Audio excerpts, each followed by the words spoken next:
Ruby?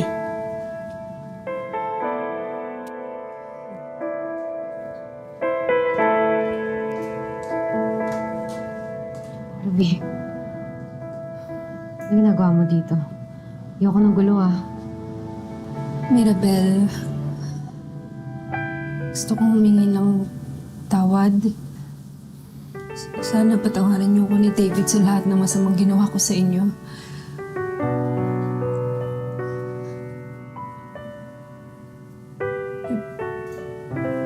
Mirabel,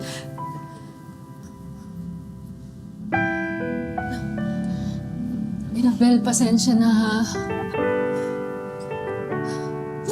Pasensya na talaga. Sana mapatawan niyo ko ni David.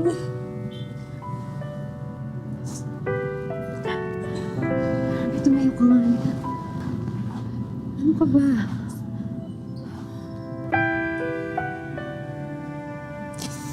Baka pwede niyo akong bigyan ng trabaho dito sa salon niyo. Ruby, sigurado ka bang nagbago ka na? Dahil ayoko ng sakit sa ulo.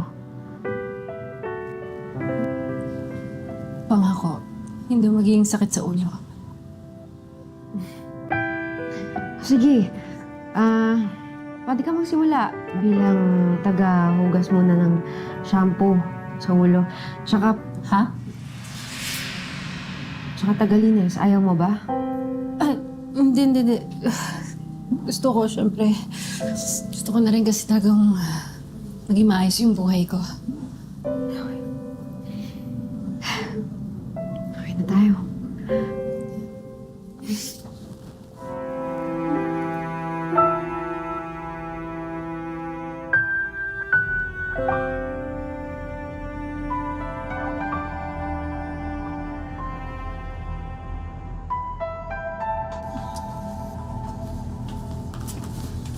Oh, Ruby, you're here.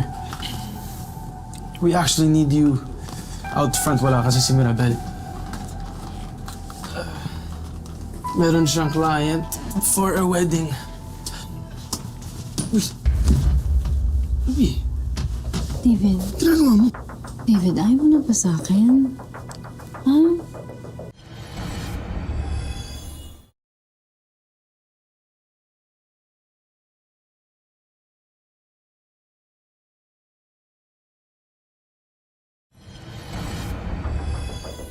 You broke up with me.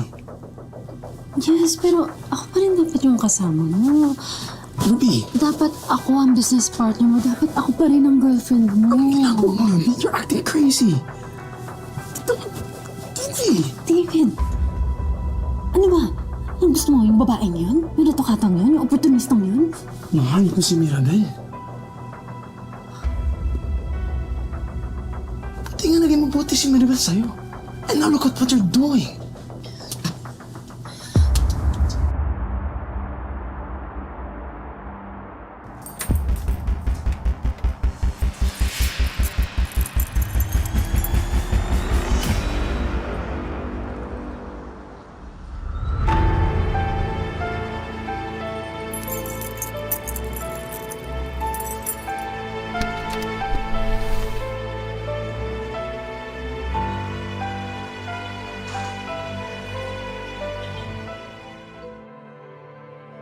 Kasalanan ko to eh.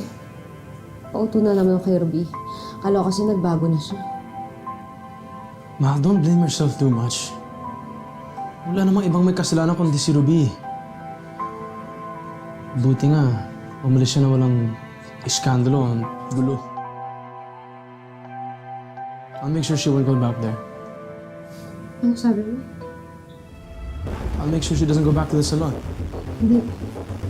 Yung isa, umalis siya ng maayos? Hindi siya nag-eskandalo? Yeah, is that a bad thing? Kilala ko si Ruby eh. Hindi yun magpapatalo ng ganun-ganun lang. Masama yung kutob ko. Hindi ka...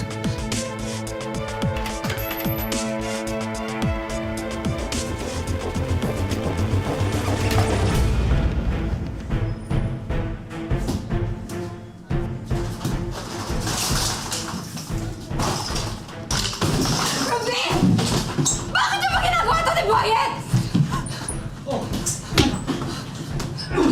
alinlangan sa salon mo, di ba? Di ikaw maglinis ang lahat ng yan! Ano ginawa ko sa'yo masama? Ha? Aray! Aray! Ano ba? Nabalansan ko ka ng pagmumukha mo! Alam mo, mas pipiliin ko pag ganito yung tsura ko kaysa maging kasing sama ng ugali mo!